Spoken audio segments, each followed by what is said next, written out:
If you think about it, on the Democratic side, at least, we have a lot of older leaders in this country. President Joe Biden is 79 years old. House Speaker Nancy Pelosi, Steny Hoyer, and Congressman Clyburn, her deputies, they are in their 80s. On the Republican side, Mitch McConnell is 80. Well, there's a fascinating new look at gerontocracy, as it's being called, by a Business Insider about what all of this means for our democracy. It's written by Kimberly Leonard. She is a politics and policy correspondent for Insider. And again, the series is called Red, White, and Gray, all about sort of the impact and what it means, the benefits and the risks for having older leaders of this democracy. Kimberly, thanks for being on the conversation. Thanks for including our series. So first of all, obviously somebody who's in their 70s has a very sort of different cognitive ability than somebody in their 40s. Explain the basics there. Yeah, well, one of the things that we wanted to show with our project was to have a story specifically focused on the science of the brain. After all, our brains change a lot as we age, and they start to change earlier in life than a lot of people might think. They actually start to change in our 30s and 40s, they start to shrink. So people might begin to notice, that they're forgetting things, that they might be a little bit slower in coming up with answers. That's all a completely normal part of aging.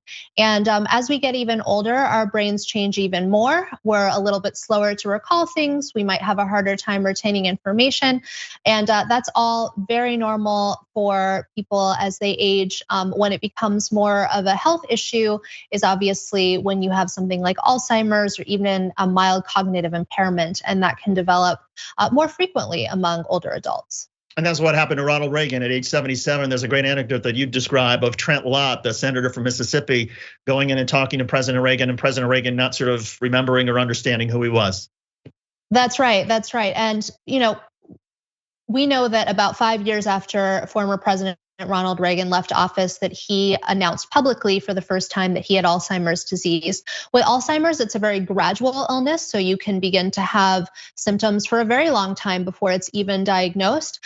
So we, as far as we can tell, or as far as historians have identified, he didn't have the disease in such a way that would have impacted the way that he was as president or his decision making. But he may have had occasional situations in which he didn't recognize someone, but it's hard to tell. It's hard to tell whether that was something tied to Alzheimer's or whether it was what's called mild cognitive impairment, and that develops before someone develops Alzheimer's, or whether it was just a normal part of aging. And so we need to be really careful not to make any assumptions about people. However, we have very little information about the health of our elected officials.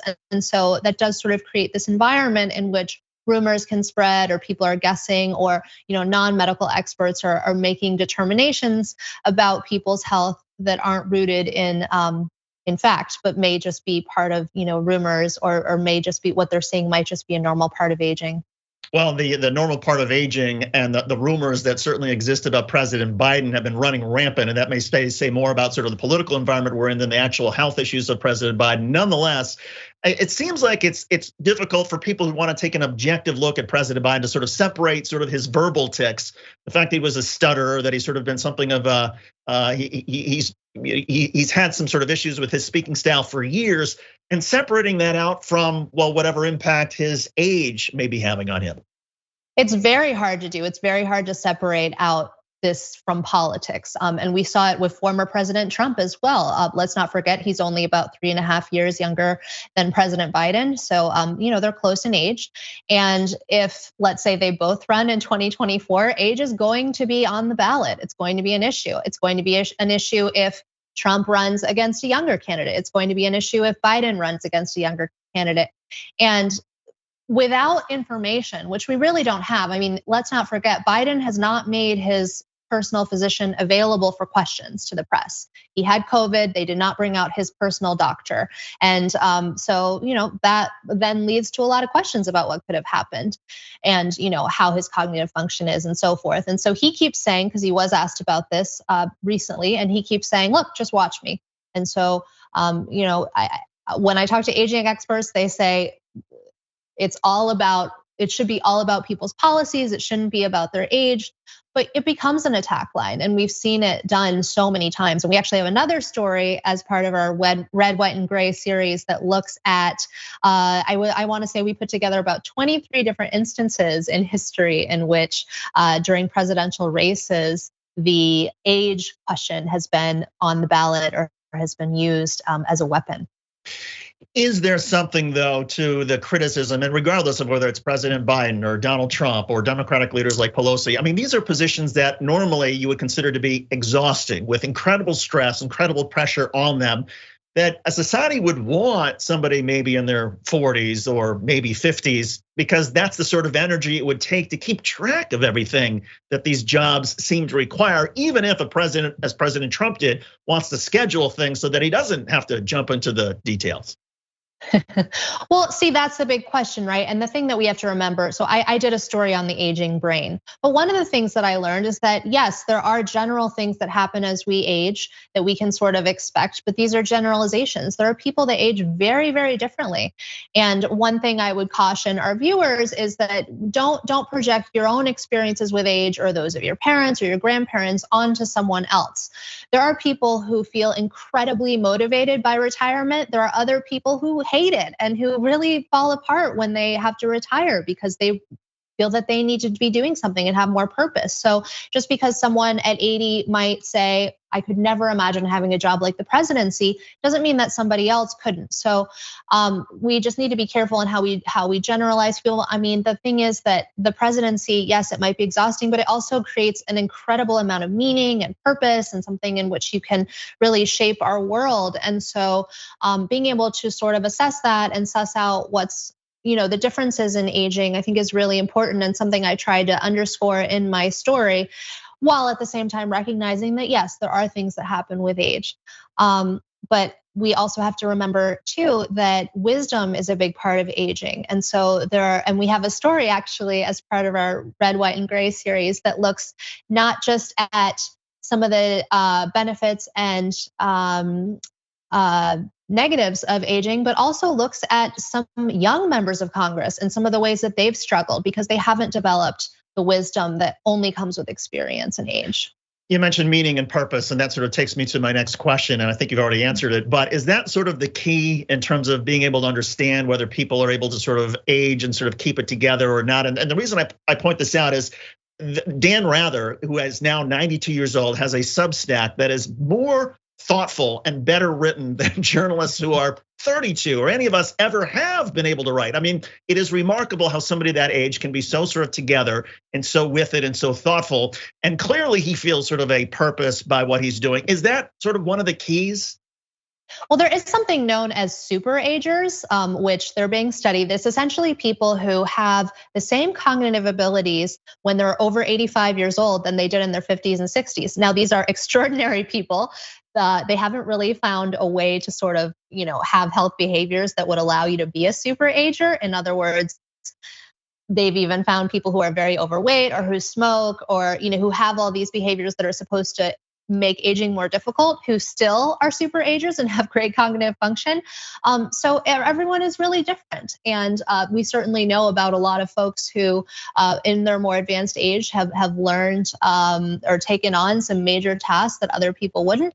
And embracing the differences is a positive thing. While also recognizing that because we don't have a lot of transparency around our elected officials and their health, that can instead bring in a lot of questions. And so any issues that may exist, we just might not ever know about.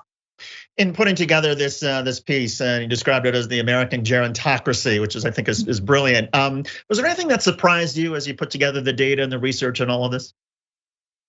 Well, I think being able to see just how much the brain can change over time. I'm in my 30s. I didn't know that my brain had already begun to change and shrink. Although, every once in a while I'll forget where I put down my phone or where I put my shoes, and I'm looking around my apartment. So, once I realized that was a reality, I certainly, began to identify it a little bit better. But, the brain is the most complex part of the human body, and we wanted to really, through this piece, be able to show that there are changes that come with age that are physical, that people can see, and those should not matter. There are also changes to the brain that can happen. Some are positive and some are more challenging for our elected leaders. And being able to identify what's what, we're just sort of in the dark about it. And so I continually am amazed that we have a system in which there's no information about our elected officials as far as their health goes. Oh, and to that point, if there was an opportunity to look at Joe Biden's records or Donald Trump or anybody who's of a certain age who's running for political office or seeking re-election, what are the sort of things that you would either want to ask their doctor, that you would want to look at in their medical records? Well, the cognitive function piece would probably be the biggest piece of that. I don't think that any aging experts that I spoke with would be concerned about any sort of physical impairments, whether it be trouble hearing, trouble walking, vision issues. Those can all be helped with help from aides, and then and other things. Early signs of mild cognitive impairment would be important to see. And I should add, we have received some records from President Biden. We have received some records from President Trump, from former President Trump. But it's never a consistent format that we get from them. And the really interesting thing is that at a lot of top US businesses, CEOs and others, top executives, are required to undergo what's known as the executive physical at hospitals. And so this isn't something that isn't done. It is done in other parts of our society. It's just that there's a lot invested in individual candidates and in parties and in their staff and so forth. And so that's why it becomes entangled with the idea of politics.